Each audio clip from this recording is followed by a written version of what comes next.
Hello friends, welcome to Share Trader Kannada. ಇವತ್ತು Sensex 126 points gain ಆಗಿ 61,294 close ಆದರೆ Nifty 35 points gain ಆಗಿ 18,232 close ಆಗಿದೆ.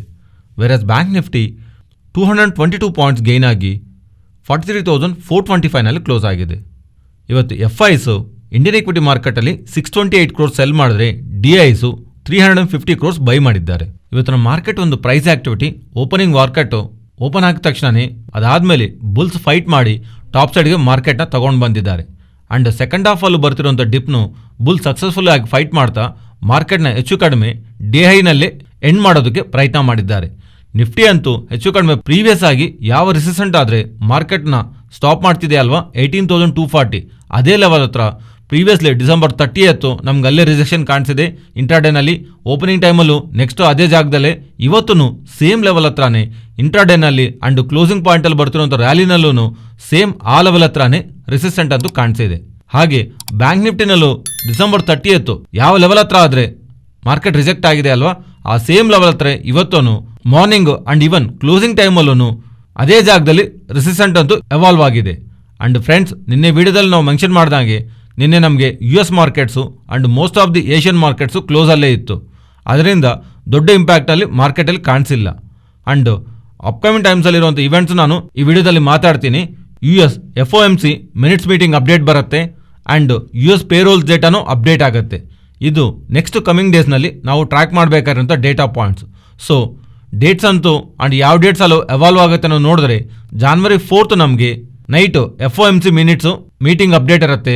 ಆದರೆ ನಾನು ಪ್ರೀವಿಯಸ್ಲಿ ಮೆನ್ಷನ್ ಮಾಡ್ದಂಗೆ ಅದರ ಇಂಪ್ಯಾಕ್ಟು January 5 ಮಾರ್ಕೆಟ್ ಮೇಲೆ ಇರುತ್ತೆ.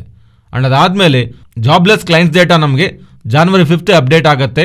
ಸೊ ಇದು ಅಪ್ಕಮಿಂಗ್ ಡೇಸಲ್ಲಿ ಮಾರ್ಕೆಟ್ ರಿಲೇಟೆಡ್ ಆಗಿ ನಾವು ಟ್ರ್ಯಾಕ್ ಮಾಡಬೇಕಾಗಿರೋಂಥ ಇವೆಂಟ್ಸ್. ಇವಲ್ಲದೆ ಯಾವ ಇವೆಂಟ್ಸು ಗ್ಲೋಬಲ್ ಆಗಿ ಇಂಪಾರ್ಟೆಂಟ್ ಆಗಿ ಇದೆ ಅನ್ನೋದು ನೀವು ಸ್ಕ್ರೀನ್ ಮೇಲೆ ಗಮನಿಸಬಹುದು. But important thing, market related ಆಗಿ ಜಾಸ್ತಿ ಟ್ರ್ಯಾಕ್ ಅಂತ ಮಾಡ್ತಿರೋದು January 4 ಬರೋವಂಥ ನೈಟ್ ಬರೋವಂಥ US FOMC minutes meeting update next January 5 ಅದು ಮಾರ್ಕೆಟ್ನ ಇಂಪ್ಯಾಕ್ಟ್ ಮಾಡುತ್ತೆ. ಆ್ಯಂಡ್ ಅದಾದಮೇಲೆ US job data January 5 update ಆಗುತ್ತೆ. ಇದರ ಇಂಪ್ಯಾಕ್ಟು ನೆಕ್ಸ್ಟು January 6 ಮಾರ್ಕೆಟ್ ಮೇಲೆ ಇರುತ್ತೆ. ಆ್ಯಂಡ್ ರೀಸೆಂಟ್ ಟೈಮ್ಸಲ್ಲಿ ಮಾರ್ಕೆಟ್ ದೊಡ್ಡದಾಗಿ ರ್ಯಾಲಿನೂ ಬರ್ತಿಲ್ಲ, ಹಾಗಂತ ಜಾಸ್ತಿ ಕರೆಕ್ಟೂ ಆಗ್ತಿಲ್ಲ. ಆ್ಯಂಡ್ ಪ್ರೀವಿಯಸ್ಲಿ ನಾವು ಅಂದ್ಕೊಂಡ ಹಾಗೆ 17,950 ಅಬೋವ್ ಮಾರ್ಕೆಟ್ ಸಸ್ಟೈನ್ ಆಗಿ ಟ್ರೇಡ್ ಆಗೋವರೆಗೂ ಮಾರ್ಕೆಟ್ ರಿಲೇಟೆಡ್ ಆಗಿ ಬುಲ್ಲಿಶ್ ವೇನೇ ಮೇಂಟೈನ್ ಮಾಡ್ಬೋದು. ಪರ್ಟಿಕ್ಯುಲರ್ ಆಗಿ ನಿಫ್ಟಿ ರಿಲೇಟೆಡ್ ಆಗಿ 17,950 ನಾನು ಗಮನಿಸ್ತಾ ಇರೋಂಥ ಇಂಪಾರ್ಟೆಂಟ್ ಲೆವೆಲ್. ಅದು ಚೇಂಜ್ ಮಾಡ್ಕೋಬೇಕಂದ್ರೆ ಮಾರ್ಕೆಟ್ ರಿಲೇಟೆಡ್ ಆಗಿ ಆ ರೆಸಿಸ್ಟೆಂಟ್ ಬ್ರೇಕ್ ಆಗ್ತಾ ಇದ್ರು ಆ ಸಪೋರ್ಟ್ ಹತ್ರ ರಿವರ್ಸಲ್ ಆಗ್ತಾ ಇದ್ರು ಬುಲ್ಲಿಶ್ ಟ್ರೇಡ್ನ ನಾವು ಪ್ಲಾನ್ ಮಾಡ್ಬೋದು. ಬಟ್ ಬಿಲೋ 17,950 ಲಾಂಗ್ ಪೊಸಿಷನ್ನ ಕ್ಯಾರಿ ಮಾಡೋರು ಸ್ವಲ್ಪ ಅಲರ್ಟ್ ಆಗಬೇಕಾಗತ್ತೆ. ಫ್ರೆಂಡ್ಸ್, ರಿಸಲ್ಟ್ ಸೀಸನ್ ಸ್ಟಾರ್ಟ್ ಆಗೋಕೆ ಮುಂಚೆ ಈ ರೀಸೆಂಟ್ ತಿಂಗಳಲ್ಲಿ ನಮ್ಮ ಬಿಸ್ನೆಸ್ ಹೇಗಿತ್ತು ಅಂತ ಅಪ್ಡೇಟ್ ಮಾಡ್ತಾ ಇರ್ತಾರಲ್ವ, ಹಾಗೆ CSB ಬ್ಯಾಂಕ್ ಅವರು, ಫೆಡರಲ್ ಬ್ಯಾಂಕ್ ಅವರು, ಕರ್ನಾಟಕ ಬ್ಯಾಂಕ್ ಅವರು, ಸೌತ್ ಇಂಡಿಯನ್ ಬ್ಯಾಂಕ್ ಅವರು ಅವರೆಲ್ಲರೂ ಅವರ ಬಿಸ್ನೆಸ್ ಅಪ್ಡೇಟ್ ಮಾಡಿದ್ದಾರೆ. ಲೈಕ್ ಇವರ ಡಿಪಾಸಿಟ್ಸ್ ಆದರೂ, ಲೋನ್ ಗ್ರೋತ್ ಆದರೂ, ಕಾಸಾದರೂ ಹೇಗೆ ಇಂಪ್ರೂವ್ ಆಗಿದೆ ರೀಸೆಂಟ್ ಮಂತಲ್ಲಿ ಅಪ್ಡೇಟ್ ಮಾಡ್ತಾ ಇದರೆಲ್ಲ ನಾವು ಕಂಬೈಂಡ್ ಆಗಿ ಮಾತಾಡ್ಕೊಳ್ಳೋಣ. CSB ಬ್ಯಾಂಕ್ ಅವರು ಸ್ಟೆಲ್ಲರ್ ನಂಬರ್ಸ್ ಅಂತೂ ಪೋಸ್ಟ್ ಮಾಡಿದ್ದಾರೆ. ಸ್ಟಾಕ್ ಇವತ್ತು ಗೈನ್ ಆಗಿದೆ, ಓವರಾಲ್ ಆಗಿ ಪ್ರಾಫಿಟ್ ಬುಕ್ಕಿಂಗು ಕಾಣಿಸಿದೆ. ಆದರೆ ಇವರ ಎಂಟೈರ್ ನಂಬರ್ಸಲ್ಲಿ ನಮಗೆ ಅಟ್ರಾಕ್ಟ್ ಮಾಡ್ತಿರೋದು ಇವರ ಲೋನ್ ಗ್ರೋತ್. ಇವರ loan growth quarter on quarter ಬೇಸಸಲ್ಲೂ 5.6% ಇಂಪ್ರೂವ್ ಆಗಿದೆ. ಆ್ಯಂಡ್ ಲೋನ್ ಗ್ರೋತಲ್ಲೂ ಇವರು ನೀವು ಗೋಲ್ಡ್ ಲೋನ್ ಗ್ರೋತ್ನ ನೋಡಿದ್ರೆ ಗೋಲ್ಡ್ ಲೋನ್ಸು ಇಯರ್ ಕಂಪ್ಯಾರಿಸನಲ್ಲಿ 80%, ಕ್ವಾರ್ಟರ್ ಆನ್ ಕ್ವಾರ್ಟರ್ ಬೇಸಸ್ನಲ್ಲಂತೂ 9.3% ಹತ್ರ ಇಂಪ್ರೂವ್ಮೆಂಟ್ ಕಾಣಿಸ್ತಾ ಇದೆ. ನೀವು ನೋಡಿದ್ರೆ ಲಾಸ್ಟ್ ಇಯರ್ ಸೇಮ್ ಪಾಯಿಂಟಲ್ಲಿ ಇವರ ಎಂಟೈರ್ ಲೋನ್ಸಲ್ಲಿ ಗೋಲ್ಡ್ ಲೋನ್ಸು 39% ವೆಯ್ಟೇಜ್ ಇದ್ದರೆ ಈಗ 47% ವೆಯ್ಟೇಜ್ಗೆ ಹೋಗಿದೆ. ಸೊ NBFC ಸ್ಪೇಸ್ನಲ್ಲಿ ಗೋಲ್ಡ್ ಲೋನ್ಸು ಕ್ಲಿಯರಾಗಿ ಈ ಬ್ಯಾಂಕ್ ಸೈಡ್ಸ್ಗೆ ಮೂವ್ ಆಗ್ತಿರೋ ಥರ ಅರ್ಥ ಆಗ್ತಿದೆ.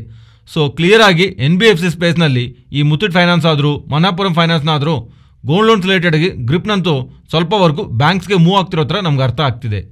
ಫ್ರೆಂಡ್ಸ್, CSB ಬ್ಯಾಂಕ್ ಅಂತಲೇ ಅಲ್ಲ, ಮೋಸ್ಟ್ ಆಫ್ ದಿ ಬ್ಯಾಂಕ್ಸ್ ಎಲ್ಲನೂ ಕಾಸಾನಲ್ಲಿ ಇಂಪ್ರೂವ್ಮೆಂಟ್ ಇಲ್ಲ. Federal bank, Karnataka bank, South India bank ಇವೆಲ್ಲದರಲ್ಲೂ ಕಾಸಾದಲ್ಲಿ ದೊಡ್ಡದಾಗಿ ಇಂಪ್ರೂವ್ಮೆಂಟ್ ಇಲ್ಲ. ಆದರೆ ಡಿಪಾಸಿಟ್ಸಲ್ಲಿ, ಲೋನ್ ಗ್ರೋತಲ್ಲೂ ಲಾಸ್ಟ್ ಕ್ವಾರ್ಟರ್ನಲ್ಲಿ ಕಂಪೇರ್ ಮಾಡಿದ್ರೆ ಲಾಸ್ಟ್ ಇಯರ್ದಲ್ಲೂ ಕಂಪೇರ್ ಮಾಡಿದ್ರು ಒಳ್ಳೆ ಗ್ರೋತೆ ಕಾಣಿಸ್ತಾ ಇದೆ. ಪರ್ಟಿಕ್ಯುಲರ್ ಆಗಿ ಇದೇ ಬ್ಯಾಂಕ್ ಅಂತಲ್ಲ, ಟೋಟಲ್ ಎಲ್ಲ ಬ್ಯಾಂಕ್ಸನ್ನು ಸಿಮಿಲರ್ ಡೇಟಾನೇ ಕಾಣಿಸ್ತಾ ಇದೆ. ಈ ಥರ ಇರ್ತಾ ಇರೋದು ಅಗೇನ್ ಬ್ಯಾಂಕಿಂಗ್ ಸ್ಟಾಕ್ಸು ಈ ಸಲಿನೂ ಬೆಟ್ರಾಗಿ ಪರ್ಫಾರ್ಮ್ ಮಾಡುತ್ತೆ ಅಂತ ಒಂದು ಸೆಂಟಿಮೆಂಟು ಬೂಸ್ಟ್ ಮಾಡ್ತಾ ಇದೆ. ಸೊ ನೋಡಬೇಕು, ಬೇರೆ ಬ್ಯಾಂಕ್ಸನ್ನು ಇದೇ ಥರ ಸೆಟ್ ಆಫ್ ನಂಬರ್ಸ್ನ ಬಿಸ್ನೆಸ್ನ ಅಪ್ಡೇಟ್ ಮಾಡ್ತಾ ಇದ್ರೆ ದೆನ್ ಬ್ಯಾಂಕಿಂಗ್ ಸ್ಪೇಸು ಫರ್ದರ್ ಆಗಿ ಸ್ಟೆಬಿಲೈಸ್ ಆರ್ ಪಾಸಿಟಿವ್ ಆಗೋದಕ್ಕೆ ಚಾನ್ಸಸ್ ಅಂತೂ ಇದೆ.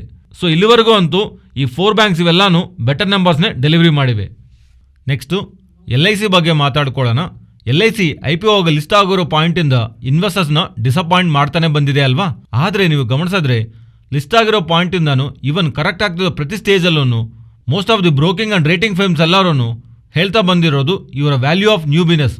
ಇವರ ವ್ಯಾಲ್ಯೂ ಆಫ್ ನ್ಯೂ ಬಿಸ್ನೆಸ್ನಲ್ಲಿ ಎಲ್ಲಾದರೆ ಮಾರ್ಜಿನ್ಸ್ ಇವ್ರಿಗೆ ಬೆಳೆಯುವಂಥ ಸ್ಕೋಪ್ ಇರುತ್ತಲ್ಲ, ಆ ಬಿಸ್ನೆಸ್ನಲ್ಲಿ ಇವರು ಎವಾಲ್ವ್ ಆಗೋದಕ್ಕೆ ಅಂಡ್ ಪ್ರಾಡಕ್ಟ್ ಮಿಕ್ಸ್ ಚೇಂಜ್ ಮಾಡ್ಕೊಳ್ಳೋಕ್ಕೆ ನೋಡ್ತಿರೋ ಥರ ಅಂಡ್ ಈವನ್ API ಕಲೆಕ್ಷನ್ ಪರವಾಗ್ಲೂ ಸ್ಟಿಲ್ ಇವರು ಒಂದು ಲೀಡರ್ ಆಗಿ ವ್ಯವಹಾರ ಮಾಡ್ತಿದ್ದಾರಲ್ವಾ. ಅದರಿಂದ ಕಂಪೇರ್ ವಿತ್ ಪ್ರೈವೇಟ್ ಪ್ಲೇಯರ್ಸು ಇವರು ಟ್ರೇಡ್ ಆಗ್ತಿರೋಂಥ ವ್ಯಾಲ್ಯೂಯೇಷನ್ಸು ಕಂಫರ್ಟ್ ಕೊಡುತ್ತೆ. ಅದರಿಂದ ನಾವು LICನ ಬೈಯಾಗಿ ನೋಡ್ಬೋದಂತ ಹೇಳಿ ಟಾರ್ಗೆಟ್ಸ್ನ ಅಪ್ಸೈಡ್ಗೆ ಕೊಡ್ತಾನೆ ಬಂದಿದ್ರಲ್ವಾ.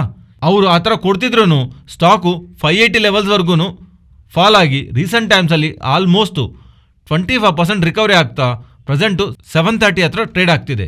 ಈವನ್ ಈ ಲೆವೆಲ್ಸಲ್ಲೂ ಕೊಟಾಕ್ ಇನ್ಸ್ಟಿಟ್ಯೂಷನಲ್ ಇಕ್ವಿಟಿ ಅವರು ಬೈ ರೇಟಿಂಗ್ ಕೊಡ್ತಾ ಇಲ್ಲಿಂದನೂ 45% ಅಪ್ಸೈಡ್ ಮೂವ್ ಆಗೋದಕ್ಕೆ ಚಾನ್ಸ್ ಇದೆ ಅಂತ ಬೈ ರೇಟಿಂಗ್ ಕೊಡ್ತಾ ಟಾರ್ಗೆಟ್ 1000 ರೂಪೀಸ್ ಪರ್ ಶೇರ್ ಅಂತ ಹೇಳ್ತಿದ್ದಾರೆ. ಇವ್ರು ಹೇಳ್ತಿರೋದನ್ನು ಸೇಮ್ ರೀಸನೇ. FY22ನಲ್ಲಿ API ಕಲೆಕ್ಷನ್ ಪರವಾಗಿ ಇವರು 37% ಮಾರ್ಕೆಟ್ ಶೇರ್ನ ಕಮಾಂಡ್ ಮಾಡ್ತಾ ಪ್ರಾಡಕ್ಟ್ ಮಿಕ್ಸನ್ನು ಇವರು ವ್ಯಾಲ್ಯೂ ಆಫ್ ನ್ಯೂ ಬಿಸ್ನೆಸ್ನ ಇಂಪ್ರೂವ್ ಮಾಡ್ಕೊಂತ ಕಾಣಿಸ್ತಾ ಇದ್ದಾರೆ. ಮೋಸ್ಟ್ ಆಫ್ ದಿ ಇಂಪಾರ್ಟೆಂಟ್ ಈ ಲೆವೆಲ್ಸಲ್ಲೂ ವ್ಯಾಲ್ಯೂಯೇಷನ್ಸ್ ಇವರಿಗೆ ಅಟ್ರಾಕ್ಟಿವ್ ಕಾಣಿಸ್ತಾ ಇದೆ ಮೆನ್ಷನ್ ಮಾಡ್ತಾ ಸ್ಟಾಕ್ ಫರ್ದರ್ ಆಗಿನೂ ಅಪ್ಸೈಡ್ ಮೂವ್ ಆಗೋದಕ್ಕೆ ಇಲ್ಲಿಂದ 1000 ಲೆವೆಲ್ಸ್ಗೆ ಮೂವ್ ಆಗೋದಕ್ಕೆ ಚಾನ್ಸ್ ಇದೆ ಅಂತ, ಇಲ್ಲಿಂದ 40% ಅಪ್ಸೈಡ್ ಸ್ಕೋಪ್ ಇದೆ ಅಂತಲೂ ಕೊಟಾಕ್ ಇನ್ಸ್ಟಿಟ್ಯೂಷನಲ್ ಇಕ್ವಿಟಿ ಅವರು ಅಪ್ಡೇಟ್ ಮಾಡ್ತಿದ್ದಾರೆ. ನೆಕ್ಸ್ಟು ಪಿರಮಲ್ ಫಾರ್ಮಾ ಬಗ್ಗೆ ಮಾತಾಡ್ಕೊಳ್ಳೋಣ. ಜಫ್ರೀಸ್ ಅವರು ಬೈ ರೇಟಿಂಗ್ ಕೊಡ್ತಾ 150 ರೂಪೀಸ್ ಪರ್ ಶೇರ್ ಅಂತ ಟಾರ್ಗೆಟ್ ಹೇಳ್ತಿದ್ದಾರೆ. ಇವರ ಬೈ ರೇಟಿಂಗ್ ಬ್ಯಾಕ್ ಇರುವಂಥ ಲಾಜಿಕ್ಸು, ಇವರು ಹೇಳ್ತಿರೋ ಲಾಜಿಕ್ಸು ಈ CDMO ಬಿಸ್ನೆಸ್ ಪ್ರೆಸೆಂಟ್ ಟರ್ನ್ ಅರೌಂಡಲ್ಲಿ ಇದೆ ಅಂತ ಅಂಡ್ ಜನರಿಕ್ ಬಿಸ್ನೆಸ್ ರಿಲೇಟೆಡ್ ಆಗಿನೂ ಸ್ಟಡಿ ಗ್ರೋತ್ ಕಾಣಿಸ್ತಾ ಇದೆ ಅಂತ ಇವರು consumer health care business related ಆಗಿನೂ ಸ್ಕೇಲಬಿಲಿಟಿ ಇವರಿಗೆ ಕಾಣಿಸ್ತಿರೋ ಥರ ಅಪ್ಡೇಟ್ ಮಾಡ್ತಾ ಇಲ್ಲಿಂದ FY24 ಒಳಗೆ FY22 FY24 ಇವರ ರೆವೆನ್ಯೂಸು 12%, ಇವರ ಆಪರೇಟಿಂಗ್ ಪ್ರಾಫಿಟು 21% CAGRನಲ್ಲಿ ಗ್ರೋ ಆಗುತ್ತೆ ಅಂತ ಎಸ್ಟಿಮೇಟ್ ಮಾಡ್ತಾ ಪ್ರೆಸೆಂಟ್ ಇರುವಂಥ ವ್ಯಾಲ್ಯೂಯೇಷನ್ 13.3 ಟೈಮ್ಸ್ FY24 ಎಸ್ಟಿಮೇಟ್ಸ್ನಲ್ಲಿ ಟ್ರೇಡ್ ಆಗ್ತಾ ಇರೋದು ಅಟ್ರಾಕ್ಟಿವ್ ಆಗಿ ಕಾಣಿಸ್ತಾ ಇದೆ ಅಂತ. ಅದರಿಂದ ಸ್ಟಾಕ್ ರಿಲೇಟೆಡ್ ಆಗಿ ಟಾರ್ಗೆಟ್ನ 150ಗೆ ಎಕ್ಸ್ಪೆಕ್ಟ್ ಮಾಡ್ತಿರೋ ಥರ ಜಫ್ರೀಸ್ ಅವರು ಅಪ್ಡೇಟ್ ಮಾಡ್ತಿದ್ದಾರೆ. ಈ ಥರ ಇದ್ರೆ ಎಂಫಸಿಸ್ ರಿಲೇಟೆಡ್ ಆಗಿ ಅಂಬೇತ್ ಕ್ಯಾಪಿಟಲ್ ಅವರು ಒಂದು ಇಂಟ್ರೆಸ್ಟಿಂಗ್ ರೋಡ್ನ ರಿಲೀಸ್ ಮಾಡಿದ್ದಾರೆ. ಅದರಲ್ಲಿ ಅಂಬೇತ್ ಕ್ಯಾಪಿಟಲ್ ಅವರು ಮೆನ್ಷನ್ ಮಾಡ್ತಿರೋದು ನಮ್ಮೆಲ್ಲರಿಗೂ ಗೊತ್ತಿದೆ, ಎಂಫಸಿಸ್ ಅನ್ನೋದು IT ಕಂಪನಿ. ಇವ್ರಿಗೆ ಜಾಸ್ತಿ ರೆವೆನ್ಯೂ ಸಂಪಾದನೆ ಮಾಡೋದು ಫೈನಾನ್ಷಿಯಲ್ ಸ್ಪೇಸ್ನಿಂದ. ಐ ಥಿಂಕ್ ಮೋರ್ ದನ್ 50% ಹತ್ರ ಇವ್ರ ರೆವೆನ್ಯೂಸು ಫೈನಾನ್ಷಿಯಲ್ ಸೆಗ್ಮೆಂಟ್ಸಿಂದನೇ ಬರ್ತಾ ಇರುತ್ತೆ. ಆ್ಯಂಡ್ ಅದರಲ್ಲೂ ಪರ್ಟಿಕ್ಯುಲರ್ ಆಗಿ ಮಾರ್ಟ್ಗೇಜ್ ಲೋನ್ಸ್ ರಿಲೇಟೆಡ್ ಆಗಿ ಈ ಮಾರ್ಟ್ಗೇಜ್ ಸ್ಪೇಸ್ ರಿಲೇಟೆಡ್ ಆಗಿ ಇವ್ರಿಗೆ ವೆಯ್ಟೇಜ್ ಜಾಸ್ತಿ ಇತ್ತು compared with other IT companies. Amit capital ಅವರು ಹೇಳ್ತಿರೋದು ರೀಸೆಂಟ್ ಟೈಮ್ಸಲ್ಲಿ ಇವ್ರ ಬಡ್ಡಿ ರೇಟ್ಗಳು ಬೆಳೀತಾ ಇದೆ ಅಲ್ವಾ, ಅದರಿಂದ ಮಾರ್ಟ್ಗೇಜ್ ರೀಫೈನಾನ್ಸಿಂಗ್ ಲೈಕ್ ಈ ಹೋಮ್ ಲೋನ್ಸ್ನ ಇವ್ರು ರೀಫೈನಾನ್ಸಿಂಗ್ ಮಾಡುವಂಥ ಆಕ್ಟಿವಿಟಿ ಕಮ್ಮಿ ಆಗಿದೆ. ಬಿಕಾಸ್ ಬಡ್ಡಿ ರೇಟ್ಗಳು ಕಮ್ಮಿ ಆಗ್ತಾ ಇದ್ರೆ ಅಲ್ವಾ ಬೇರೆ ಕಾಂಪಿಟೇಟರ್ಸು ಬ್ಯಾಂಕ್ಸ್ ಅವ್ರ ಫೈನಾನ್ಷಿಯಲ್ ಇನ್ಸ್ಟಿಟ್ಯೂಷನ್ ಹತ್ರ ಹೋಗಿ ರೀಫೈನಾನ್ಸಿಂಗ್ ಮಾಡ್ತಾರೆ. ಪ್ರೆಸೆಂಟ್ ಆ ಆಕ್ಟಿವಿಟಿ ಇಲ್ಲ ಅಂತ. ಇನ್ಫ್ಯಾಕ್ಟ್ ಈ ಥರ ಗ್ಲೋಬಲ್ ಆಗಿ ಬಡ್ಡಿ ರೇಟ್ಗಳು ಬೆಳೀತಾ ಇರೋ ಕಾರಣವಾಗಿ ಈ ಮಾರ್ಟ್ಗೇಜ್ ಆಕ್ಟಿವಿಟಿ ಕಮ್ಮಿ ಆಗಿರೋ ಕಾರಣವಾಗಿ ಇವ್ರಿಗೆ ಪರ್ ಕ್ವಾರ್ಟರ್ $45 million ಹತ್ರ ಇಂಪ್ಯಾಕ್ಟ್ ಬಿದ್ದಿರೋ ಥರ ನೆಗೆಟಿವ್ ಆಗಿ which is 10% of the revenues.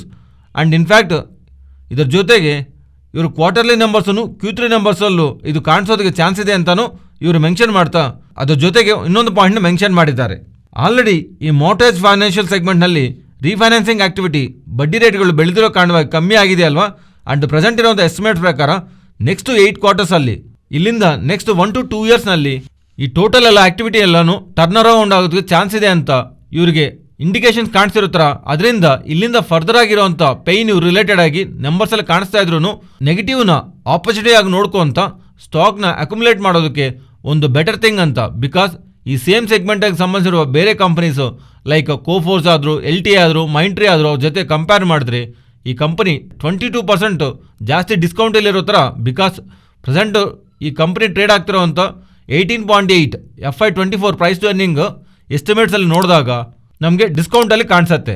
ಅದರಿಂದ ಅಪ್ಕಮಿಂಗ್ ಕ್ವಾರ್ಟರ್ಸಲ್ಲೂ even weak numbers stock price fall ಆದಾಗ ವಿತ್ ಲಾಂಗ್ ಟರ್ಮ್ ವ್ಯೂಯಿಂದ ಈ ಸ್ಟಾಕ್ ರಿಲೇಟೆಡ್ ಆಗಿ ಅಕ್ಯುಮುಲೇಷನ್ ವ್ಯೂಸ್ನಲ್ಲಿ ನೋಡ್ಬೋದು ಅನ್ನೋ ಥರ. ಇನ್ ಸಿಂಪಲ್ ಟರ್ಮ್ಸ್ ಶಾರ್ಟ್ ಟರ್ಮ್ನಲ್ಲಿರುವಂಥ ವೀಕ್ನೆಸ್ನ ಅಡ್ವಾಂಟೇಜಾಗಿ ತಗೊಂತ ಸ್ಟಾಕ್ಸ್ನ ಆ್ಯಡ್ ಮಾಡ್ಕೊತ ಲಾಂಗ್ ಟರ್ಮ್ ಥೀಮ್ನ ಪ್ಲೇ ಮಾಡೋದಕ್ಕೆ ಎಂಫಸಿಸ್ ಇವರಿಗೆ ಬೆಟರ್ ಪಿಕ್ ಆಗಿ ಕಾಣಿಸ್ತಾ ಇದೆ ಅಂತ ಅಮಿತ್ ಕ್ಯಾಪಿಟಲ್ ಅವರು ಪಾಸಿಟಿವ್ ಆಗಿ ಮಾತಾಡ್ತಿರೋ ಕಾರಣವಾಗಿ ಸ್ಟಾಕ್ ಇವತ್ತು 2% ರ್ಯಾಲಿ ಆಗಿದೆ. Next Nifty and bank Nifty support and resistant. Nifty support 18,180 and resistant 18,240, ಅದರ above 18,310. Next bank Nifty present ಇರೋ ಲೆವೆಲ್ಸಿಂದ top side 43,580, down side 43,060. Nifty clear ಆಗಿ 18,000 ಅಬೋವ್ ಸಸ್ಟೈನ್ ಆಗ್ತಾ ಇರೋದು 18,000 to 18,500 ಇನ್ ಬಿಟ್ವೀನ್ ಮಾರ್ಕೆಟ್ ಇರತ್ತನ್ನೋ ಥರ ಕಾಲ್ ರೈಟಿಂಗ್ ಹಾಗೆ ಪುಟ್ ರೈಟಿಂಗ್ ನೋಡಿದ್ರೆ ನಮ್ಗೆ ಅರ್ಥ ಆಗುತ್ತೆ. ಬಟ್ ನಾನಂತೂ ರೀಸೆಂಟಾಗಿ ಹೇಳ್ದಂಗೆ 18,300 ಅಬೋವ್ ಬಂದಾಗಲೇ ನಾನು 18,000ನ ಸಪೋರ್ಟಾಗಿ ನೋಡ್ತೀನಿ. 18,300 ಬಿಲೋ ಇರೋವರೆಗೂ ನಾನಂತೂ 17,800 to 18,500 ಈ 700 ಪಾಯಿಂಟ್ ರೇಂಜ್ನ ನಿಫ್ಟಿ ರಿಲೇಟೆಡ್ ಆಗಿ ಗಮನಿಸ್ತಾ ಇದ್ದೀನಿ. 17,800 ಹತ್ರನೂ ಕಾಲ್ ರೈಟಿಂಗ್ ಇದೆ. ಮಂತ್ಲಿ ಕಾಂಟ್ರಾಕ್ಟ್ಸ್ ಕಾಲ್ ರೈಟಿಂಗು ಸಿಗ್ನಿಫಿಕೆಂಟ್ ಆಗಿ ಕಾಣಿಸ್ತಾ ಇದೆ. ಅಂಡ್ ಈವನ್ ಪುಟ್ ರೈಟಿಂಗನ್ನು 18,000 ಹತ್ರ ಕಂಪೇರ್ಡ್ ವಿತ್ ಬೇರೆ ಯಾವ ಲೆವೆಲ್ಸ್ ಹತ್ರನೂ ಇಲ್ದಿರೋ ಹತ್ರ ಓಯ್ ಅಂತೂ ಬಿಲ್ಡ್ ಆಗ್ತಿದೆ. ಅದರಿಂದ ಮಂತ್ಲಿ ಹಾಗೆ ವೀಕ್ಲಿ ಕಾಂಟ್ರಾಕ್ಟ್ಸ್ ನೋಡಿದ್ರೆ ನಮಗೆ 18,000 to 18,500 ರೇಂಜ್ ಕಾಣಿಸ್ತಾ ಇದ್ರು ನಾನಂತೂ 18,300 ಬಿಲೋ ಇರೋವರೆಗೂ 17,800 ಇಂಪಾರ್ಟೆಂಟ್ ಸಪೋರ್ಟ್ ಆಗಿ ನೋಡ್ತಾ ಇದ್ದೀನಿ. ಟಾಪ್ ಸೈಡ್ ಅಂತೂ 18,500 ರೆಸಿಸ್ಟೆಂಟ್ ಆಗಿ ಆಸ್ ಎ ಇಂಪಾರ್ಟೆಂಟ್ ರೇಂಜ್ ಆಗಿ ಗಮನಿಸ್ತಾ ಇದ್ದೀನಿ. ಇದು ಫ್ರೆಂಡ್ಸ್ ಇವತ್ತಿನ ವಿಡಿಯೋ. ಈ ವಿಡಿಯೋನಲ್ಲಿ ನಾವು ಶೇರ್ ಮಾಡಿರುವಂಥ ಕಂಟೆಂಟ್ ವ್ಯಾಲ್ಯೂಬಲ್ ಆಗಿದ್ದರೆ ತಪ್ಪದೇ ನಮ್ಮ ಚಾನಲ್ನ ಸಬ್ಸ್ಕ್ರೈಬ್ ಆಗಿ ಆ್ಯಂಡ್ ಬೆಲೈಕಾನ್ ಕ್ಲಿಕ್ ಮಾಡಿ ಆಲ್ ನೋಟಿಫಿಕೇಶನ್ಸ್ ಆಕ್ಟಿವೇಟ್ ಮಾಡಿಕೊಳ್ಳಿ. ಈ ಡೇಟಾ ನಿಮ್ಮ ಫ್ರೆಂಡ್ಸ್ ಆ್ಯಂಡ್ ಫ್ಯಾಮಿಲಿ ಮೆಂಬರ್ಸ್ಗೆ ಯೂಸ್ ಆಗತ್ತಂದರೆ ತಪ್ಪದೇ ಶೇರ್ ಮಾಡಿ. Thank you.